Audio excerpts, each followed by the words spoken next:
Hello friends, आज हम अपना शेड्यूल्स के बारे में पढ़ने वाले हैं जो कि इंडियन कॉन्स्टिट्यूशन में दिए गए हैं। इंडियन कॉन्स्टिट्यूशन के स्ट्रक्चर के बारे में मैं आपको बता ही चुकी हूँ और शेड्यूल्स क्या होता है मैं ये भी डिस्क्राइब कर चुकी हूँ, लेकिन मैं फिर भी बताती हूँ। शेड्यूल वो होते हैं जो आर्टिकल और पार्ट्स में जो बातें मेंशन नहीं होती है शेड्यूल में, उन बातों को मेंशन किया जाता है। और शेड्यूल्स हमारी कुछ एडिशनल डिटेल्स को कवर करते हैं।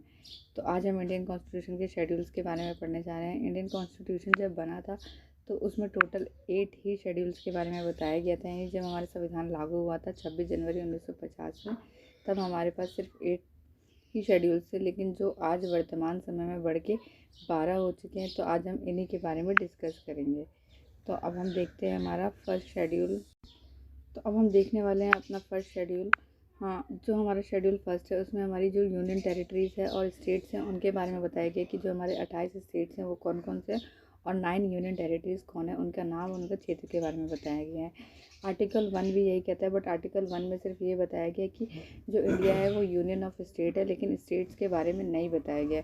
उसके बाद हम सेकंड शेड्यूल देखते हैं जिसमें कि सैलरीज, अलाउंस, पेंशन, भत्ते, इनके बारे में बताया गया। जितने भी स्टेट और यूनियन गवर्नमेंट के जितने भी एम्प्लॉयज़ हैं उनके बारे में, उनकी सैलरीज़ वगैरह इसमें बताई गई। उसके बाद हम थर्ड देखते हैं। थर्ड में हमारा जो ओथ होता है, जो ओथ होता है यूनियन और स्टेट कैबिनेट के जो मंत्रीज़ होते हैं उनकी, एमएलए की, ठीक है, और क्या कहते हैं सुप्रीम कोर्ट जज वगैरह की, जज की क्या की, इनकी ओथ के बारे में बताया गया कि ये कैसे ओथ लेंगे, शपथ लेंगे, ठीक है।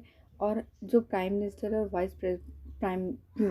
जो प्रेसिडेंट और वाइस प्रेसिडेंट है उसकी जो ओथ है उसका वर्णन हमें आर्टिकल्स में ही मिलता है, इसलिए उनकी ओथ के बारे में इसमें नहीं बताया गया। उसके बाद हम देखते हैं फोर्थ में हमारे राज्यसभा की जो सीट्स है उनके बारे में बताया गया। राज्यसभा में कितनी सीट्स हैं उनको स्टेट्स में मिलेगी और कितनी सीट्स उनको यूनियन टेरिटरीज में मिलेगी। जैसे कि हमारे राज्यसभा में सीट्स का जो एलोकेशन है वो आपको पॉपुलेशन के हिसाब से मिलेगा, यानी जिसकी पॉपुलेशन जितनी ज़्यादा होगी उनको उतनी ज़्यादा सीट मिलेगी। तो आप एक अंदाज़ा लगा सकते हैं कि सबसे ज़्यादा पॉपुलेशन यूपी की है, तो सबसे ज़्यादा लोग राज्यसभा की सीट्स भी किसके पास होगी, यूपी के पास।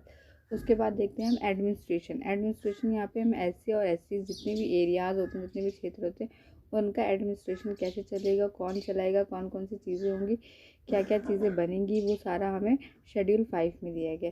ये ऑल ओवर इंडिया के लिए, यानी पूरे इंडिया में जितने भी लोग हैं ये सब के लिए। और जबकि जो शेड्यूल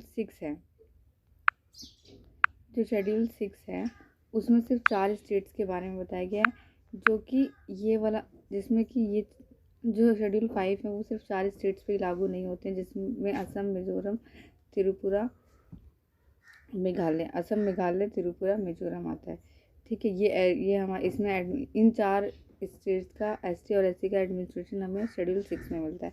शेड्यूल 7 में हम देखते हैं डिवीज़न ऑफ पावर। ये में क्या हुआ है कि स्टेट और सेंट्रल के बीच में हमने कार्यों को बांट रखा है कि स्टेट कौन सा काम करेगी और सेंट्रल कौन सा काम करेगी। इसके अकॉर्डिंग डिवीज़न ऑफ पावर में 3 लिस्ट बनी, जिसमें एक होता है यूनियन लिस्ट, दूसरा स्टेट लिस्ट, तीसरा कॉन्करेंट लिस्ट। यूनियन लिस्ट पे सिर्फ पार्लियामेंट ही लॉज बना सकती है, स्टेट लिस्ट पे सिर्फ स्टेट लिस्ट ही, स्टेट्स के जितने भी लेजिस्लेचर है वही काम कर सकते हैं। और कॉन्करेंट लिस्ट पे दोनों ही, यानी स्टेट और यूनियन दोनों मिलके काम कर सकती है और लॉज बना सकती है। पर अगर दोनों के बीच में कोई भी क्लैश होता है तो उस स्थिति में सेंट्रल गवर्नमेंट ज़्यादा पावरफुल बन जाएगी और उसका लॉ लागू हो जाएगा। उसके बाद इसमें जो लिस्ट है जिसमें टॉपिक्स दिए गए, हमें इस पर एक मैं अलग वीडियो बना दूंगी कि डिवीज़न ऑफ पावर में कौन कौन से टॉपिक यूनियन में आते हैं, कौन कौन से स्टेट लिस्ट में आते हैं टॉपिक, और कौन कौन से करंट लिस्ट में, ठीक, कॉन्करेंट लिस्ट में। अब हम देखते हैं शेड्यूल 8 जिसमें कि सारी लैंग्वेजेस बताएगी। जब हमारा कॉन्स्टिट्यूशन बना था तो उसमें सिर्फ 14 लैंग्वेजेस थी, जो एट प्रेजेंट बढ़ के 22 हो गए। इस पर भी एक सेपरेट वीडियो बनेगा जिससे कि आपको पता चल जाए कि 14 लैंग्वेज पहले कौन थी और बाद में कौन सी लैंग्वेजेस जुड़ी हुई हैं, ठीक है।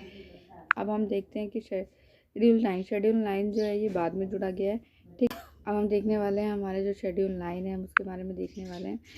तो शेड्यूल 9 में जो हमारा बता रखा है वो बताया है लैंड रिफॉर्म एक्ट। ये हमारा सबसे पहला अमेंडमेंट जब हुआ था 1951 में, जून में, उसमें हमने लैंड रिफॉर्म एक्ट को ऐड किया था, क्योंकि उस समय हमारा प्रॉपर्टी जो राइट है वो फंडामेंटल राइट था, जिसके कारण से कोई भी डेवलपमेंट का काम नहीं हो पा रहा था प्रॉपर्टी से रिलेटेड, यानी गवर्नमेंट को प्रॉपर्टी से रिलेटेड कोई काम नहीं हो पा रहा था, इसलिए उन्होंने लैंड रिफॉर्म एक्ट जो है वो शेड्यूल 9 में एक्ट किया। उसके बाद हमारा एंटी डिफेक्शन लॉ, जिसे दल बदल कानून बोलते हैं, वो आया 52nd अमेंडमेंट में, 52nd अमेंडमेंट 1985 में। इसका लाने का रीज़न ये था कि उस समय में जो गवर्नमेंट थी वो बिल्कुल भी स्टेबल नहीं हो पा रही थी और बार बार दल बदल के कारण गवर्नमेंट गिर रही थी और क्या कहते हैं अस्थिरता बनी हुई थी, स्टेबल गवर्नमेंट नहीं बन पा रही थी। इसलिए ऐसा लॉ लाया गया जिससे कि दल बदल जो है इन सब चीज़ों को रोका जा सके और एक स्टेबल गवर्नमेंट बन सके इंडिया में। उसके बाद हमने 11th शेड्यूल 11th में हमने पंचायती राज व्यवस्था को लाया, जो कि गांधी जी का सपना था और इसको लाने का प्रयास शुरू से ही किया गया, पर इसको संवैधानिक मान्यता हमने 73rd अमेंडमेंट द्वारा 1992 में दिया है और इसी के साथ 74th अमेंडमेंट भी साथ में ही हुआ था। 73rd हमारा पंचायती राज यानी गाँव के लिए और 74th अमेंडमेंट हमारा शहरों के लिए। शहरों में जैसे दिल्ली जैसे शहरों में म्यूनसिपल कॉर्पोरेशन होते हैं, ठीक है। पंचायती राज व्यवस्था जो है शेड्यूल 11 में, जिसमें कि 29 विषय इनको दिए गए कार्य करने के लिए और म्यूनसिपल कॉर्पोरेशन को 18 विषय दिए गए काम करने के लिए। तो इस तरीके से ये हमारे पूरे के पूरे 12 शेड्यूल है जो हमें याद होना चाहिए। शेड्यूल्स आप थोड़ा सा आइडिया इसको लगा सकते हैं, इसको याद करने की ट्रिक्स भी होती है, लेकिन मुझे लगता है आपको ट्रिक्स से ज़्यादा थोड़ा सा कॉन्सेप्ट समझ के याद करना चाहिए, तो वो आपके लिए ज़्यादा अच्छा रहेगा, ताकि आपको याद रहे कि कौन कौन सी चीज़ें कहाँ है, क्या आपको आप कितना क्या याद करना है। आप कॉन्सेप्ट से करेंगे तो आप जल्दी से रिलेट कर पाएंगे चीज़ों को कि ये चीज़ें कैसे ऐड हुई और क्यों ऐड हुई, ठीक है। तो ये आपका, आप स्क्रीनशॉट लेना चाहे तो ले सकते हैं।